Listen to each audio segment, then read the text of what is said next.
दरिंदे बहू बेटे पे अनुपमा का कहर। अब इंदिरा जी ही करेंगी इनका इंसाफ। नमस्कार दोस्तों, स्वागत है आपका आपके अपने चैनल हंग्री स्पिरिट्स में। हंग्री स्पिरिट्स देख रहे सारे दर्शकों का मैं अंजू शर्मा दिल से स्वागत करती हूँ। आज जो कुछ भी अनुपमा ने इंदिरा के बेटे और बहू को कहा वो एकदम सही है। उससे पहले जो बात इंदिरा ने कही कि जब तक खुद पे नहीं बीतती पता नहीं चलता। हम सोचते हैं कि ऐसे ही लोग ज्यादा बोलते हैं, बच्चे ऐसा थोड़ी कर सकते हैं, मगर जब उनके खुद के ऊपर ये बीता तो उनको समझ में आया कि बच्चे इससे ज्यादा भी कर सकते हैं।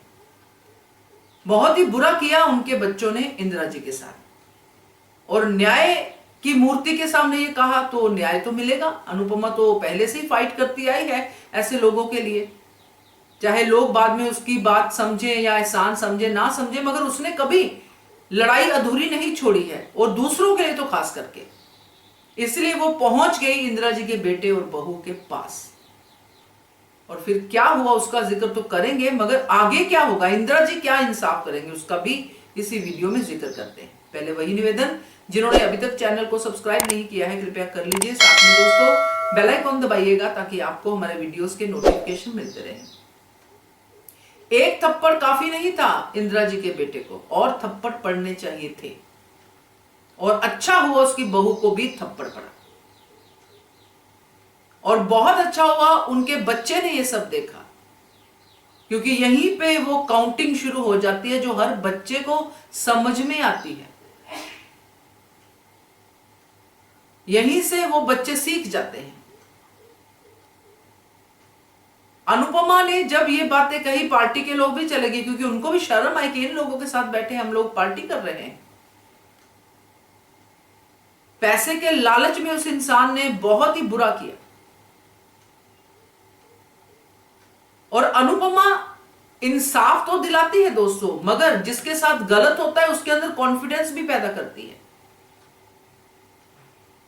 इसीलिए अनुपमा ने जब डिम्पी के साथ हुआ था, जब बाजार में लड़ाई हुई थी, तो अनुपमा ने डिम्पी को कहा था कि तू मार इनको, मार इनको, मार। डिम्पी ने उन लड़कों को पीटा था। वही अब अनुपमा जो है इंदिरा जी के सामने उन दोनों को लेके आई है पुलिस की हेल्प से।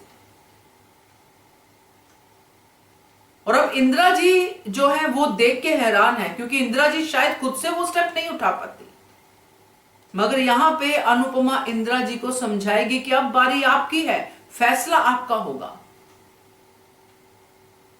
और अगर आज इनको सजा नहीं होती तो ये लोग बार बार यही करेंगे।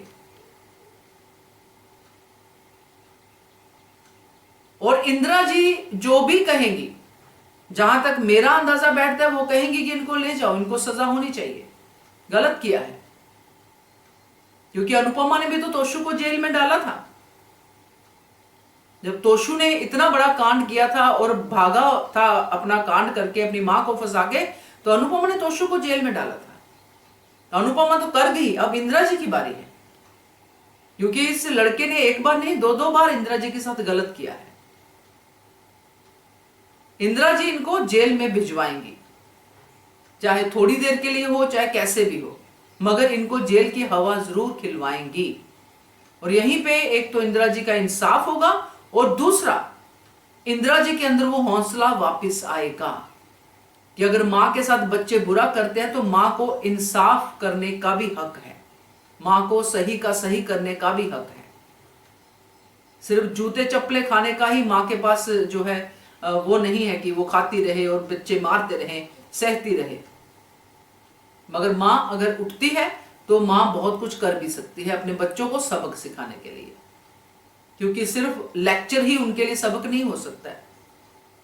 उनके लिए सबक होगा अगर वो जेल की हवा खाएंगे, क्योंकि ये जो उन्होंने किया है ये अटेम्प्ट टू मर्डर में जाता है दोस्तों, कि किसी को भूखा रख के, किसी के बाल काट के, मार पिटाई करके कचरे के ढेर में फेंक देना, ये मरने वाली ही बात है।